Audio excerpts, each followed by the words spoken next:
perjanjian lama, mi'at al-qadim, perjanjian lama yang mulai ditulis bermula daripada kejadian alam semesta. Ditetapkanlah hari-hari di mana Tuhan menciptakan alam semesta.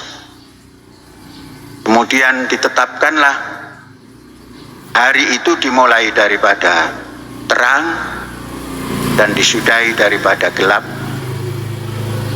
Terang itu dinamakan Yom, kemudian gelap dinamakan Lajilah. Kemudian perjalanan perbuatan itu mencapai titiknya sehingga dunia dan seisinya mulai tertata. Nama Yesus, orang Islam bilang bernama Isa alaihissalam. Isa dibaptis oleh Yahya di Yordania, dan Yahya terbunuh, digantikan oleh Isa alaihissalam pun kemudian terbunuh. Abram atau Ibrahim, bapak segala bangsa, mempunyai silsilah, menurunkan silsilah. Satu berpusar daripada cucunya, yakni Yakub alias Israel, yang kemudian menurunkan Bani Israel, yang terkenal daripada turunan dari 12 anak daripada Israel, dari Ruben sampai Benyamin.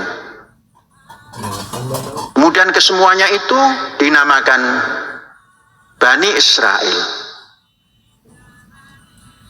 Mereka tinggal di tempat yang oleh kakeknya telah dibeli, karena Ibrahim bukan warga daripada Israel yang hari ini, tapi warga Ur Kasdim yang ada di Irak, perbatasan dengan Persia.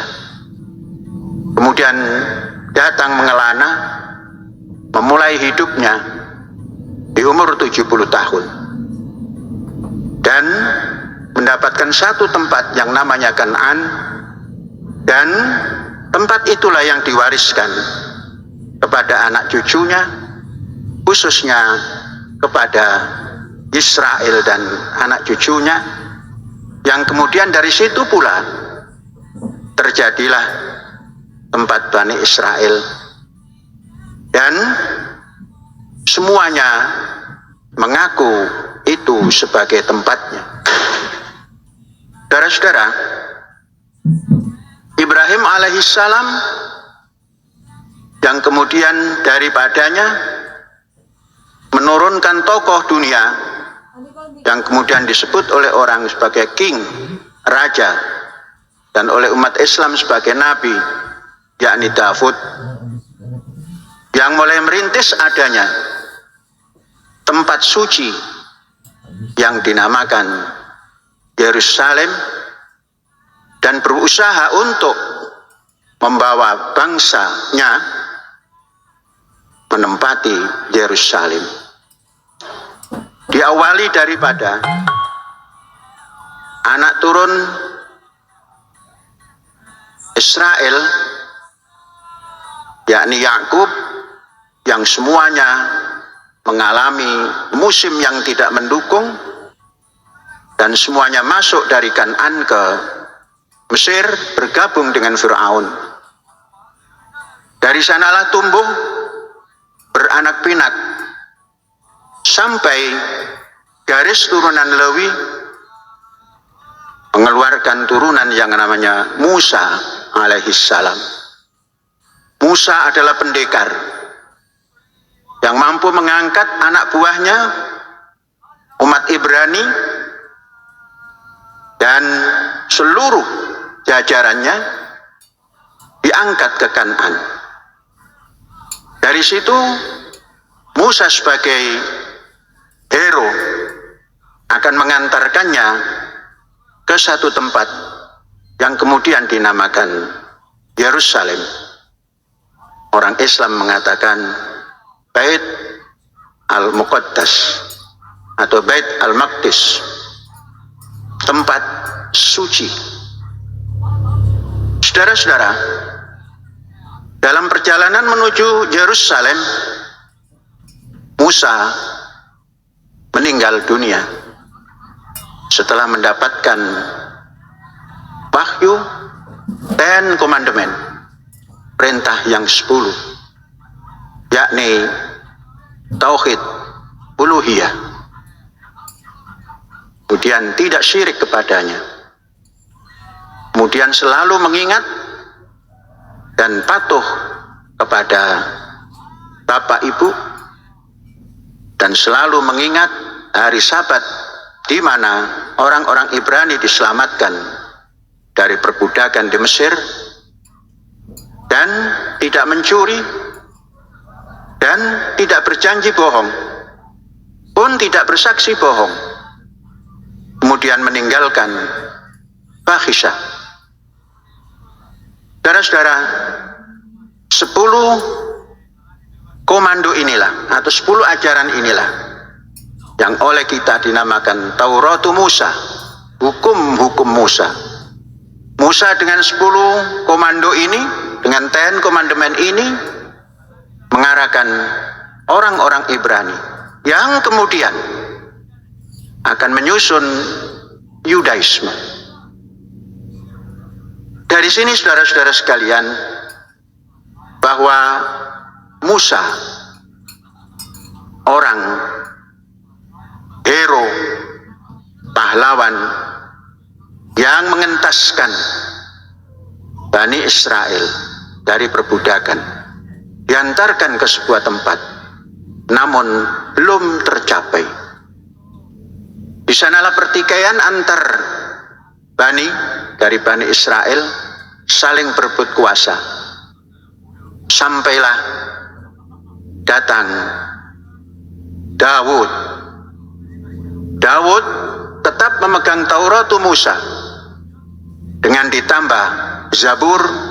Zabur itu adalah ternim, ungkapan-ungkapan seni, ungkapan-ungkapan sastra yang diiringi oleh nada-nada seperti gitar, mengajak umatnya dengan didindangkan mazmur ataupun zabur. Kita mengenal apa yang dinyanyikan oleh Daud tatkala mengajak umatnya bersatu. Inni matuf wuman naim syafat akhim kam yahad. Alangkah indahnya pertemuan ini, perjumpaan ini, perkumpulan ini yang selalu mengikat persaudaraan yang tidak pernah putus.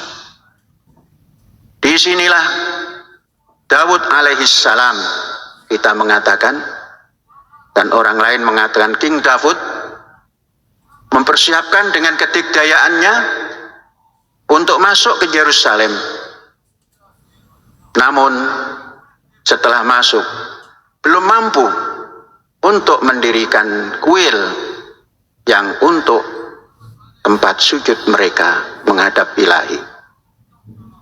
Dipersiapkan bahan-bahannya, namun belum terrealisir. Kemudian di saat itu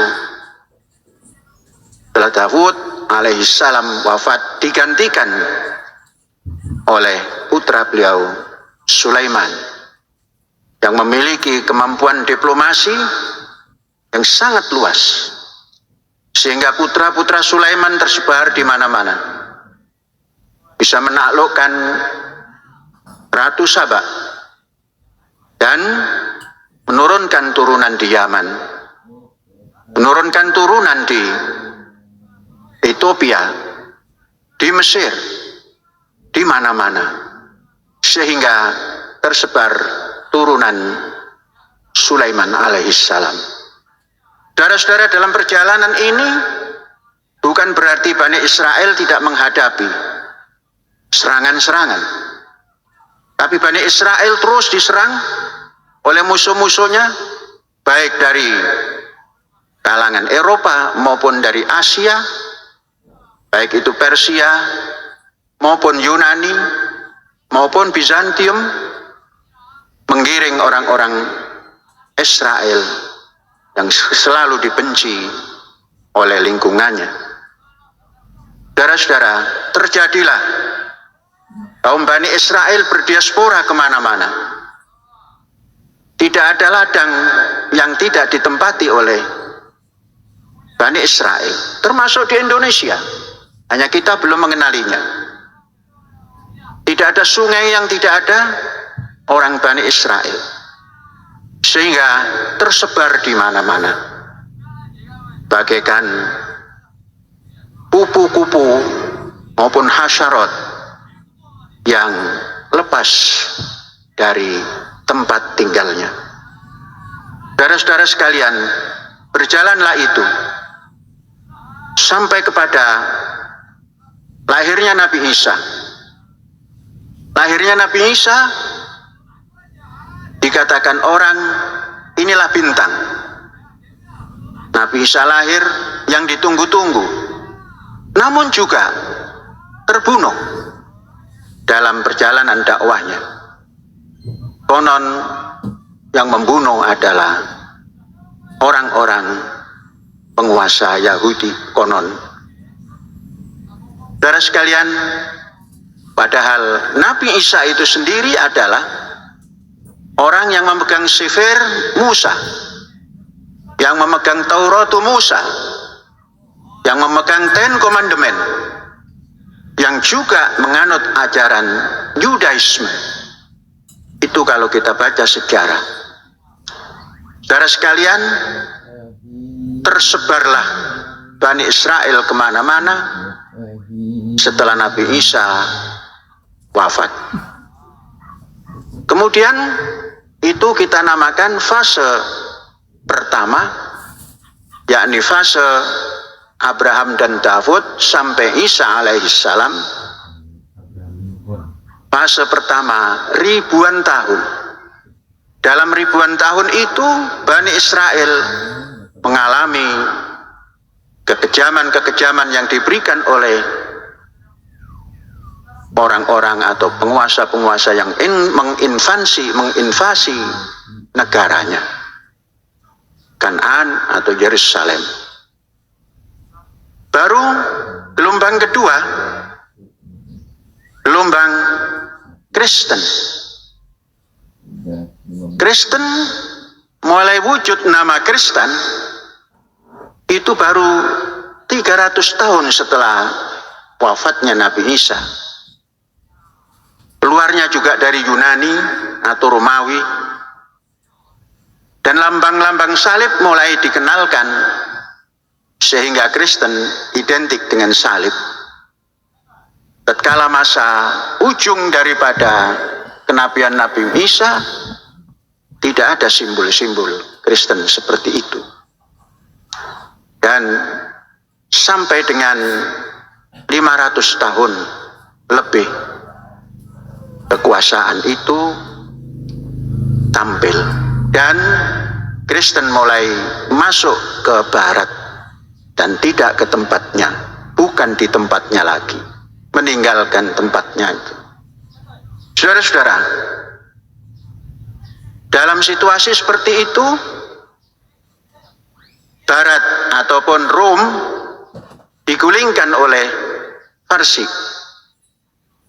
Ketika itulah tahun 600-an lahir seorang tokoh untuk mengisi periode ketiga. Itulah Muhammad yang kemudian disebut Rasulullah, yang bercerita bahwa Rom telah dikalahkan oleh Parsi, dan beberapa tahun kemudian Muslim akan bergembira karena akan bisa menyebarkan agamanya.